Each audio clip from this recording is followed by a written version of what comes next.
After 4 long months at sea, they finally reached the coast of Virginia. But their troubles were just beginning. The Virginia Company approached the coast, eyeing the prime spots for settlement and agriculture, though these lands were already home to native tribes. Unfortunately for our hero, this next section was known as the danger zone for a very good reason. So the zoning laws in Jamestown were, to put it mildly, a complete mess.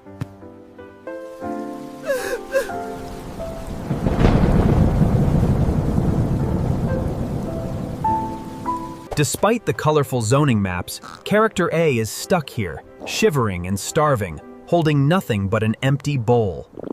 But from the ashes of conflict rose what many called the greatest experiment in freedom the world had ever seen. From these initial settlements, the young United States rapidly expanded, acquiring vast territories and pushing its borders all the way to the Pacific.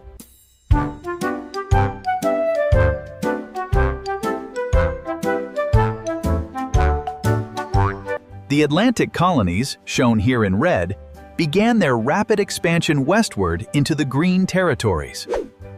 This is the story of how these communities faced both revolution and the need for resilience when the new zoning maps were introduced.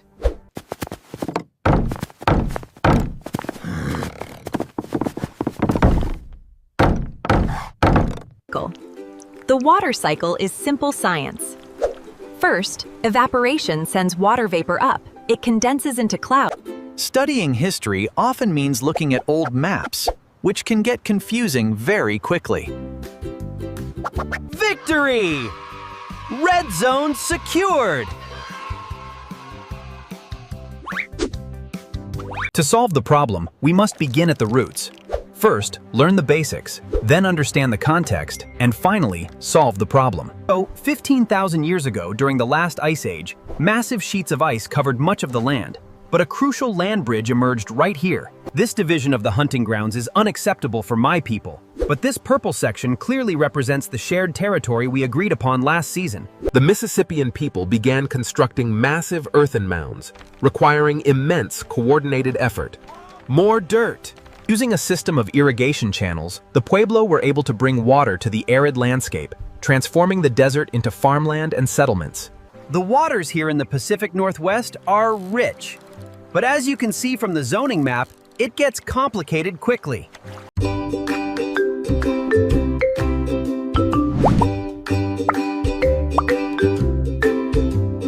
So Columbus gathered his crew, hopped on 3 ships, and set sail heading west, hoping to find a faster way to Asia. Suddenly, the floodgates open, and millions of people start moving from Europe into America, in what would become the largest migration in history.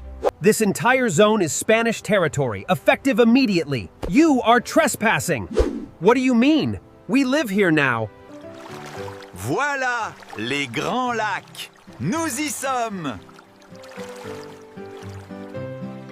So they arrived and immediately claimed the territory for the crown, establishing New England and securing those vital seeds. Look, there it is, Jamestown! Welcome ashore, gentlemen. We are glad to see you.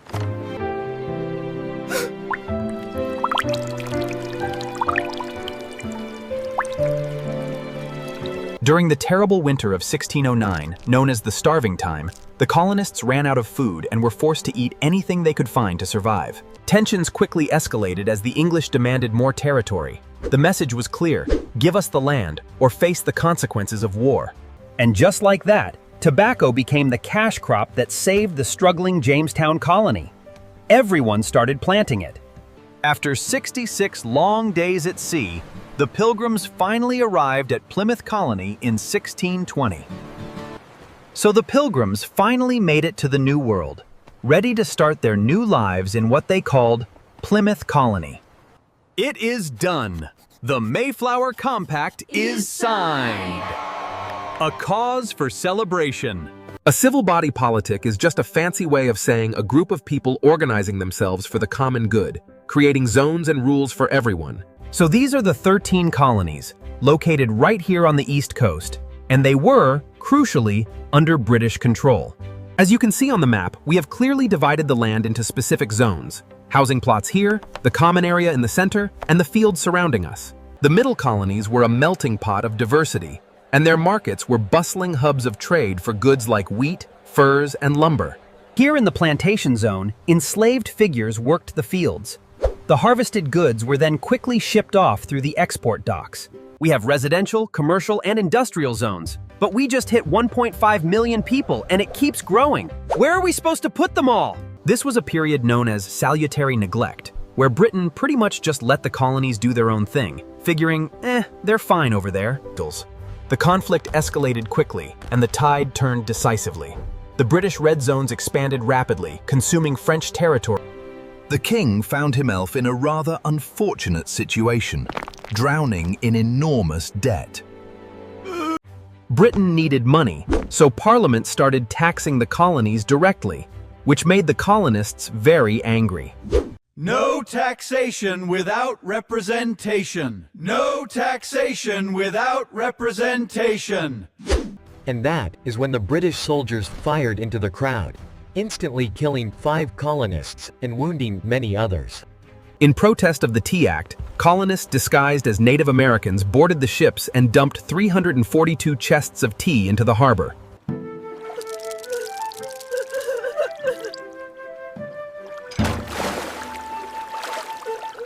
United we plan.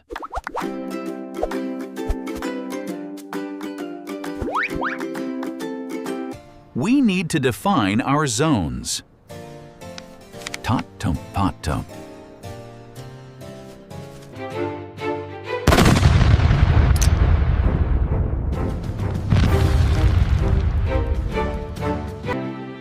I accept the command.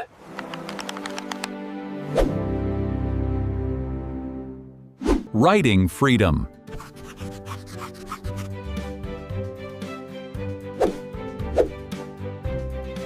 And right there, in the Declaration, it famously states, "All men created equal." As the fervor spread across zones A, B, and C, the revolutionaries made their demands clear. While the British were comfortable in Philadelphia, Washington and his troops nearly froze to death during the brutal winter at Valley Forge. Surprise! Victory ahead! Crossing! Victoring! You've fouled too, ye George Washington! Saratoga victory!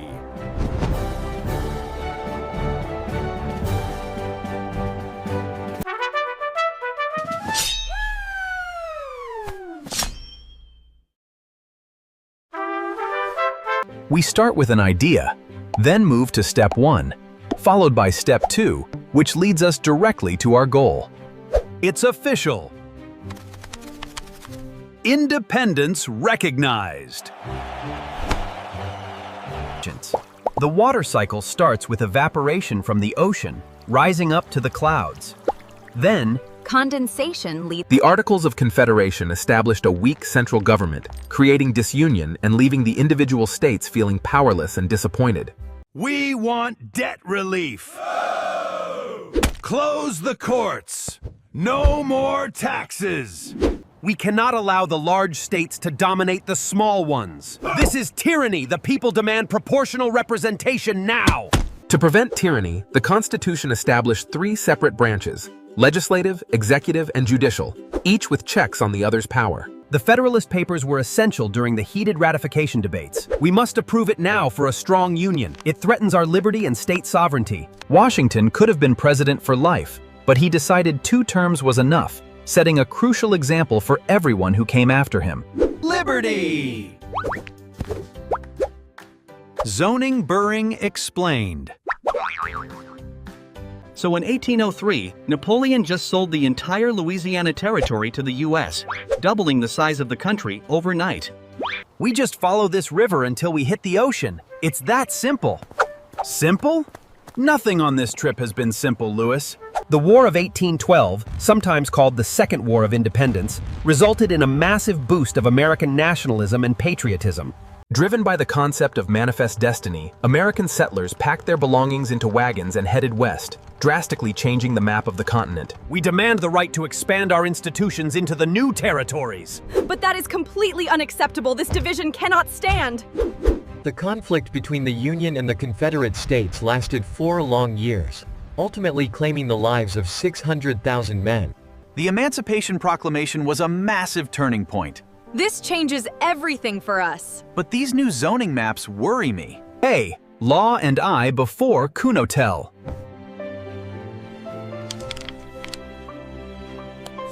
The Reconstruction Amendments, 13, 14, and 15, were passed, but immediately sparked massive resistance across the zones.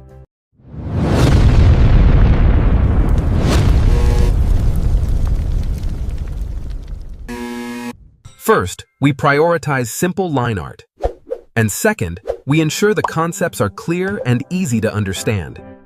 Armed with his trust-busting stick, Roosevelt set out to dismantle the massive monopolies, ensuring progressive reforms like conservation, better labor. And just like that, the localized conflict spiraled into 2 massive world wars, ending with the terrifying prospect of the atomic era. Civil rights now. We want equality, freedom for all. That's one small step for man, one giant leap for mankind.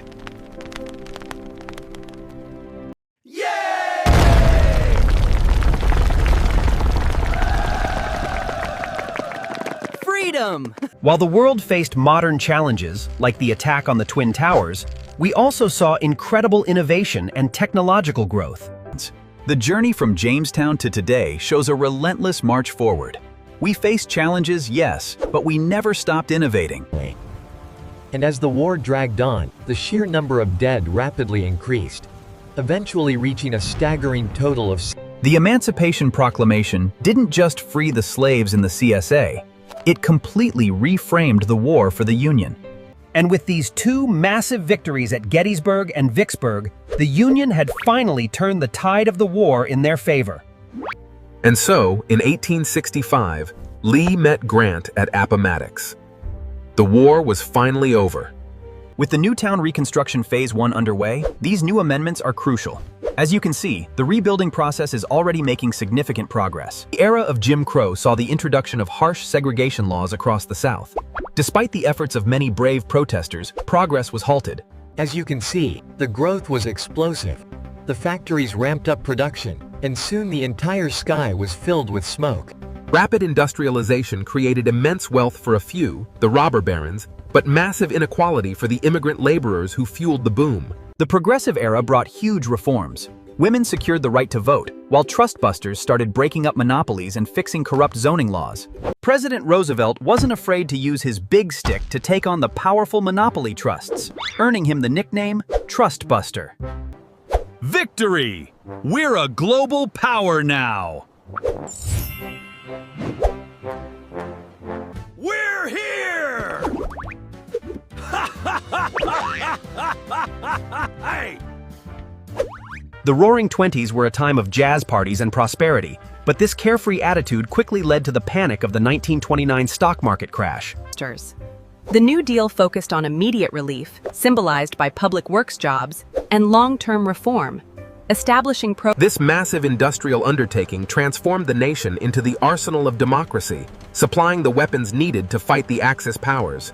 The Normandy landings opened the Western Front, but it was the atomic bombs in August 1945 that finally brought the war to a decisive end.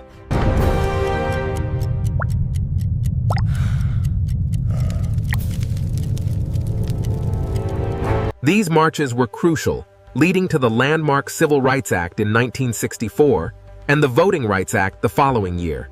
The Apollo 11 mission was a huge deal. Astronauts Neil Armstrong and Buzz Aldrin stepped out onto the lunar surface in 1969. And just like that, the Soviet Union collapsed, leaving the United States as the world's only superpower. The early 2000s were defined by crises, the 9/11 attacks and the financial meltdown of 2008. But So how did America go from a small wooden fort in 1607 to landing on the moon in 1969? Well, Okay, team, let's continue the experiment. Hopefully. From humble beginnings to global stage, the journey continues.